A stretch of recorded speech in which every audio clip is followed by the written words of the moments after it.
Hi friends, இன்றைக்கி நம்ம செய்ய போகிற ஸ்பெஷல் ரெசிபி என்னென்னு பார்த்தீங்கன்னா காலிஃப்ளவரை வச்சு ஒரு கிரேவி செய்ய போகிறோம். நான் இன்றைக்கி இட்லிக்கு இது செய்கிறேன். இட்லி தோசைக்கு எப்பயுமே நம்ம சட்னி சாம்பார் அந்த மாதிரி தான் செய்வோம். ஆனால் இந்த மாதிரி ஒரு நாளைக்கு டிஃப்ரெண்ட்டாக செஞ்சு பாருங்கள். இது இட்லி தோசைக்கு சாப்பிட ரொம்பவே சுவையாக இருக்கும். இதை இப்போ எப்படி செய்கிறதுன்னு பார்க்கலாம் வாங்க. இப்போ நம்ம சேனலை முதல் முறையாக பார்க்குறீங்கன்னா சப்ஸ்கிரைப் பண்ணிக்கோங்க. ஏன்னா நிறைய பேர் பார்க்குறீங்க, சப்ஸ்கிரைப் பண்ணுறதே இல்லை. பக்கத்தில் உள்ள பெல் பட்டனை கிளிக் பண்ணிக்கோங்க. அப்போ தான் நம்ம போடுற அடுத்தடுத்த வீடியோ உங்களுக்கு உடனுக்குடனே நோட்டிஃபிகேஷன் வரும்.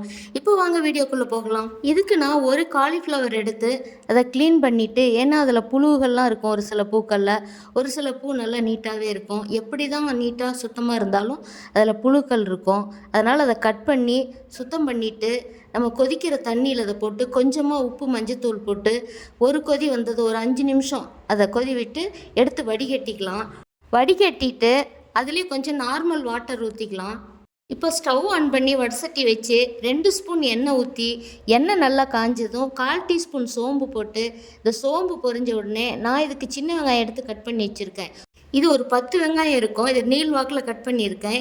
இந்த வெங்காயத்தை போட்டுட்டு கொஞ்சம் ஃப்ரெஷ்ஷான கருவேப்பிலை இலைகள் இதிலே போட்டு இதை நல்லா வதக்கிக்கலாம். இந்த வெங்காயம் நல்லா வதங்கிறதுக்காக கொஞ்சமாக இதில் உப்பு சேர்த்துக்கலாம். உப்பு சேர்த்து இதை கொஞ்சம் நல்லா கிளறி விட்டுட்டு இதுக்கு 1/2 டீஸ்பூன் அளவு இஞ்சி பூண்டு பேஸ்ட்டு சேர்த்துக்கலாம். இஞ்சி பூண்டு பேஸ்ட்டோட பச்சை வாசனை போகிற அளவுக்கு வதக்கணும். இப்போ நான் சின்னதாக ஒரு தக்காளி எடுத்து நீள்வாக்கில் கட் பண்ணி வச்சுருக்கேன். இந்த தக்காளி இதோட சேர்த்து இந்த தக்காளி வெங்காயம் எல்லாம் நல்லா சுருள வெந்து நமக்கு இந்த கிரேவிக்கு இதுதான் டேஸ்ட்டை கொடுக்கக்கூடியது. அதனால் இதை நல்லா வதக்கிக்கணும். இப்போது நான் இதுக்கு 1 ஸ்பூன் கரம் மசாலா, 1 ஸ்பூன் கொத்தமல்லி தூள், கொஞ்சமாக மஞ்சள் பொடி சேர்த்து இதை நல்லா வேக வச்சுக்கலாம். இப்போ உங்களுக்கு காரம் இன்னும் கொஞ்சம் கூடுதலாக வேணும்னா கொஞ்சம் வரமிளகாத்தூள் சேர்த்துக்கலாம். நான் ஒரு 1/4 டீஸ்பூன் சேர்த்துறேன். இப்போ இந்த தக்காளி வெங்காயம்லாம் நல்லா வதங்கி வந்துருச்சு. நம்ம க்ளீன் பண்ணி வச்சுருக்கிற காலிஃப்ளவரை இதோடு சேர்த்து இந்த மசாலாலாம் இதில் நல்லா படுற அளவுக்கு நல்லா இந்த காலிஃப்ளவரில் பரவணும். அந்த அளவுக்கு இதை நல்லா கலந்து விட்டுட்டு இது ஒரு 2 நிமிஷம் இதுலேயே வேகட்டும். இப்போ இதுக்கு நம்ம ஒரு 1/2 டம்ளர் தண்ணி விட்டுக்கலாம். இதை தண்ணி விட்டு இப்போ நம்ம ஃபஸ்ட்டு காலிஃப்ளவருக்கு கொஞ்சம் உப்பு போட்டிருக்கோம்.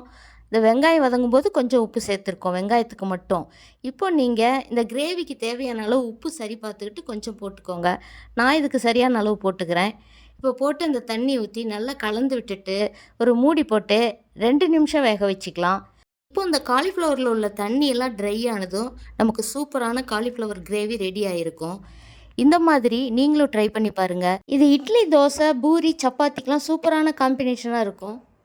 இது தயிர் சாதத்துக்கு, ரச சாதத்துக்கெலாம் சைட் டிஷ்ஷாக வச்சுக்கலாம். இந்த மாதிரி நீங்களும் ட்ரை பண்ணி பாருங்கள். ட்ரை பண்ணி பார்த்துட்டு உங்களோட ஃபீட்பேக்கை கமெண்ட் பாக்ஸில் சொல்லுங்கள். தேங்க்யூ.